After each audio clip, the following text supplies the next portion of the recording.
So in today's video, we will be looking at the Mellif or Mellif high volume compressed air duster. This particular tool, I've been kind of hemming and hawing on buying this for a while. Either the Dewalt version or the Milwaukee powered version, I guess we should say. This one uses the M18 batteries. The yellow one, of course, would use the Dewalt 20-volt batteries. Yeah, I've been kind of hemming and hawing on using this one or buying this one for a while just because I don't know how it would fit into my thing, but I keep seeing this thing pop up. A lot of computer guys use these to blow out computers and just kind of general dusting. I mean, normally what I would use on a day-to-day basis would be this here M12 job site duster. Fairly common tool, and it just, you know, it's a kind of a low end duster. It's for, you know, got some sawdust laying around the job site, you want to go around and blow it off. Now, me personally, for forklifts, when I'm doing PMs, my biggest customer is food distribution warehouse and manufacturing. I don't want to say which, but you would know it the second I said it. But yeah, so I mean, most of their forklifts, well, they're all electric for one, and the warehouse is fairly clean because it's high volume, so there's not pallets sitting in the back of the warehouse collecting dust and getting dust everywhere. So yeah, I could get away with just an electric blower for 99% of what I would need to do as far as blowing off the forklift, whereas to like an IC or internal combustion forklift that spends its life outside or in a dirty warehouse, you got to get the air compressor with the blowgun to really get all the dirt off of it. And yeah, so recently saw Jimmy DeResta, someone I subscribe to. You should check him out. He's got a great channel, kind of a maker's type guy. And yeah, he was doing some type of woodworking project, and he had the yellow version of this and just kind of went through and blew it off. And I said, you know, let me give that thing a try. It's cheap enough. The actual Mellif brand name, you guys who have been here a while, I've done a few things on their stuff, namely this here hot glue gun I got from them, soldering iron, a couple other things that I've gotten over the past couple of years. And yeah, I've always been kind of happy with their stuff, so I mean, it's a decent brand name. They seem to make this, I'm not sure if it's one of those things where you just kind of buy 10,000 of them and you slap your name on it, or if they're all different. But like I said, Mellif has been a decent brand for me over the past couple of years, so that's why I went with this particular one. So what we're going to do is take this guy, run it through its paces, do some testing on it. As always with any aftermarket tool, I like to check to make sure it's got low voltage protection, so you're not gonna cook your battery, or at least you know that you need to watch out for it, that it's not going to cut off. Maybe see how loud they are compared to each other, this guy and this guy, and I don't know, make a little mess on the ground and see how this blows compared to this guy blowing. I don't know. So yeah, let's get into it. Well, this is it out of the box here with the battery plugged in and everything. On the front end here with the nozzle, it's kind of got a twisty locky thing, which we'll look at in a second when we get into the attachments. Back end here, you got a little vent here with a filter and a filter below the filter, which is probably harder to get in and out than the other one, but we'll just leave that in there for the time being. Slap that guy back on there. Where are the tabs? There's the tabs, and we're good. Little carabiner hook there. I don't know if I trust that. Coming around the front end, we have a LED light, which I can get to go on. There you go, right there. I mean, it's with both LED lights on these style tools, it's more of a suggestion. You have a, so I don't have to talk over it, a locking trigger like that, and then you could actually push this little nub in here and keep it locked on. If that's your thing, it is right hand only use, so it only pushes one direction. I mean, you can get it to work with your finger, but I think you kind of see what I'm talking about there. Now on the bottom here, trying to get this where the focus ain't going to get all screwed up. That ought to work. You just have your, pretty much just your speed selection buttons. defaults on high, and you got medium and low, and that right there is your battery fuel gauge.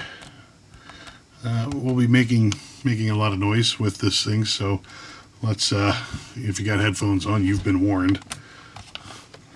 Let's see how it looks on a high.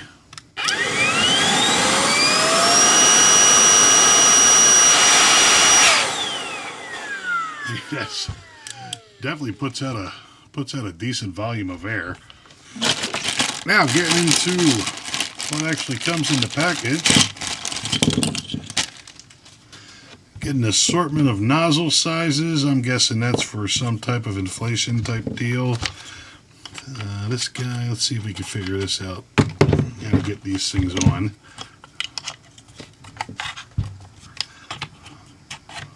Looks like you do kind of like a snap and lock. Looks like, and twist, yeah. Twist and locks it in. And that kind of goes for all of them. So you got a skinny hole, medium size hole, big fat hole, and then you got kind of like a fan hole for, I guess, if you're trying to do a larger swath of area there. And like I said, I think this is some kind of inflator.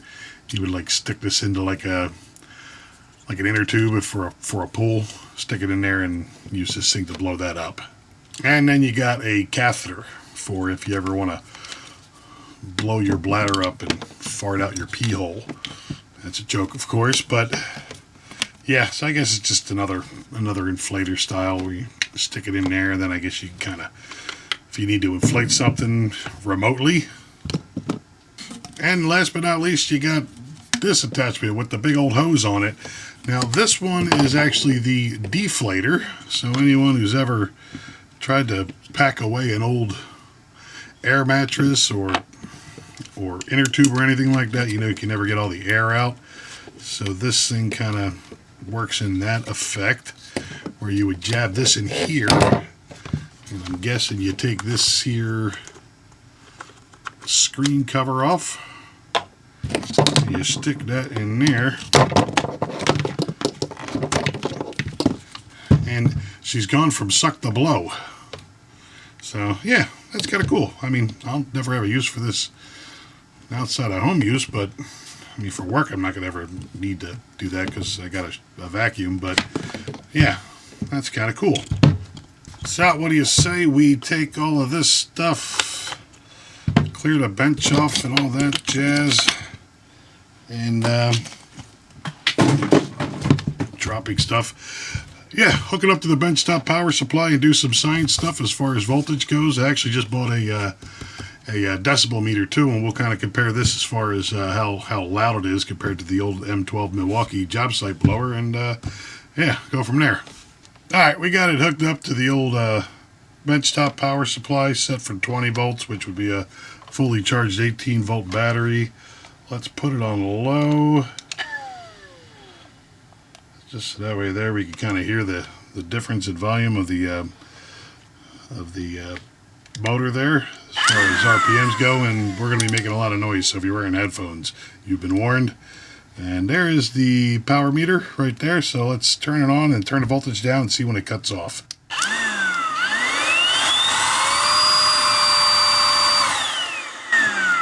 It defaults back to high. Let's try it again. Low. Low.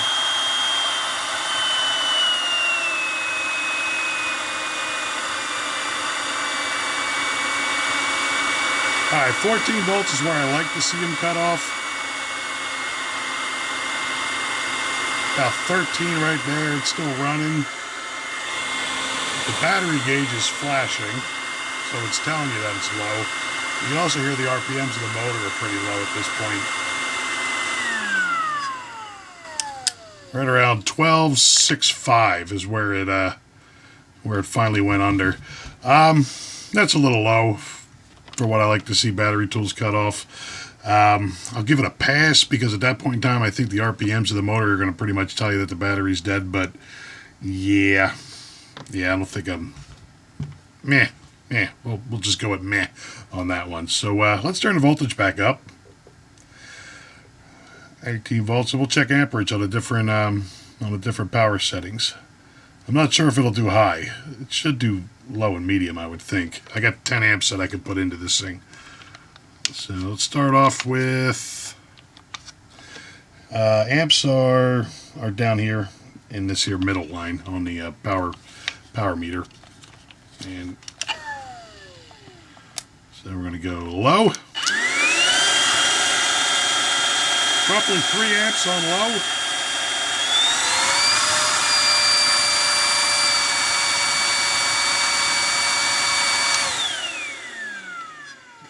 About 7 1/4 on medium, and it's pretty much maxing out my power supply when I put it on high, because it drops down. But yeah, so you're probably figuring 11 12 amps on high. So yeah, she's pulling some power, definitely. Kind of wondering what this will actually do as far as volume goes. So I got a little decibel meter here, and yeah, got this thing set on high, correct. We'll hit it to max, kind of hold this at a realistic working angle away, hit the trigger.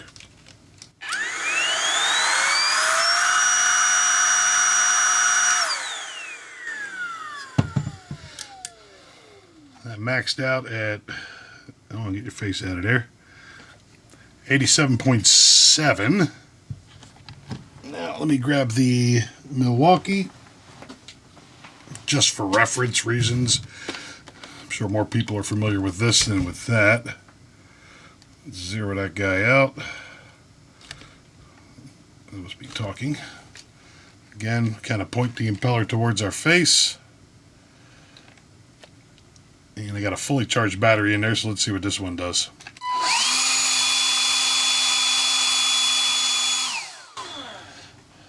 Forgot to hit the max. There we go.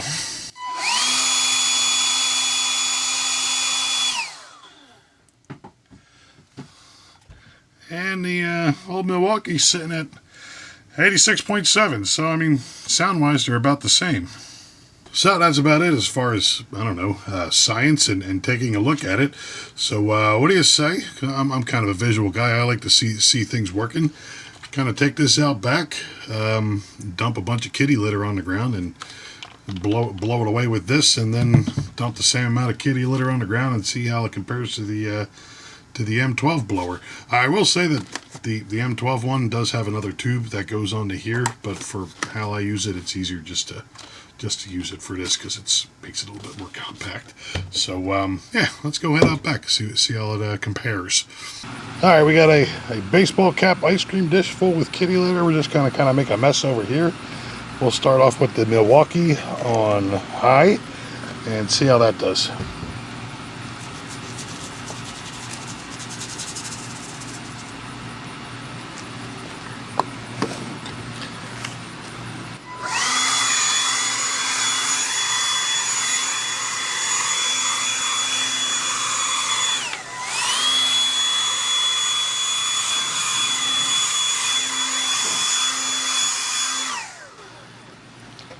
Not bad, about what I would expect.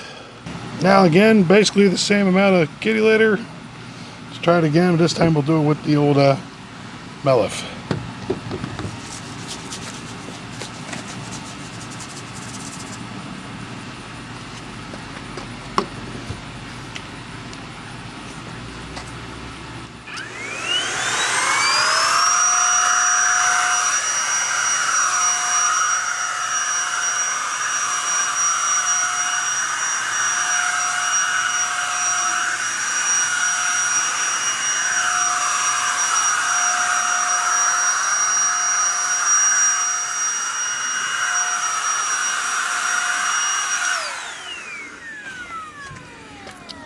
And there you go.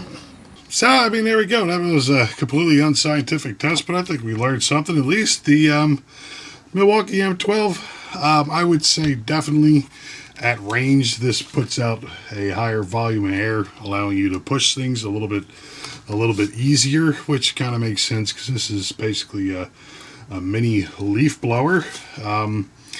Yeah, so I mean, it's meant to be used standing at your side while blowing on the ground.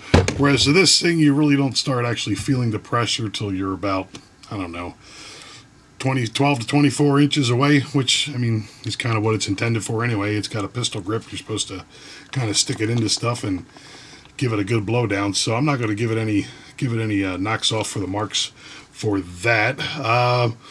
We checked with the DB. They're basically the same amount of noise coming out of the things. I would like this thing to cut off a little bit earlier as far as the battery voltage goes.